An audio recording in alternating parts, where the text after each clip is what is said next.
সময় যত গড়াচ্ছে বাংলাদেশের আসন্ন টি-20 বিশ্বকাপে খেলা নিয়ে নাটকীয়তা আর শঙ্কা যেন পাল্লা দিয়েই বাড়ছে। মঙ্গলবারই বিসিবি জানিয়েছিল ভেন্যু পরিবর্তন না হলে বিশ্বকাপে অংশ নেবে না বাংলাদেশ দল। এদিন বিসিবি ও আইসিসির মাঝে বিদ্যমান পরিস্থিতি নিয়ে অনুষ্ঠিত হয় এক ভার্চুয়াল বৈঠক। ইএসপিএন ক্রিকইনফোর দাবি, বৈঠকে আইসিসি নাকি বিসিবিকে স্পষ্ট করে জানিয়ে দিয়েছে বিশ্বকাপ খেলতে হলে বাংলাদেশকে ভারতে যেতেই হবে, অন্যথায় হারাতে হবে পয়েন্ট। যদিও বিসিবির দাবি ভিন্ন। দেশের ক্রিকেটের নিয়ন্ত্রক সংস্থা জানাচ্ছে আইসিসি এখনও এমন কোনো চূড়ান্ত বার্তা দেয়নি।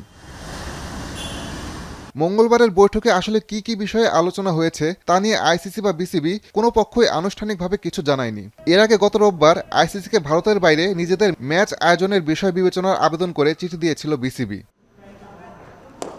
সব মিলিয়ে বিশ্বকাপের মাত্র এক মাস আগে বেশ অনিশ্চয়তার মুখে বাংলাদেশের ক্রিকেট। মুস্তাফিজকে কেকেআর থেকে বাদ দিতে ভারতীয় ক্রিকেট বোর্ড নির্দেশ দেওয়ার পর থেকেই দ্বিপাক্ষিক সম্পর্কের অবনতি। এ ঘটনার জের ধরেই নিরাপত্তা শঙ্কায় ভারতে খেলতে যেতে চায় না বাংলাদেশ। আইসিসির মধ্যস্থতায় শেষ পর্যন্ত বিসিবি কী সিদ্ধান্ত নেয় সেটাই এখন দেখার। আসাদুজ্জামান লিটন, এখন।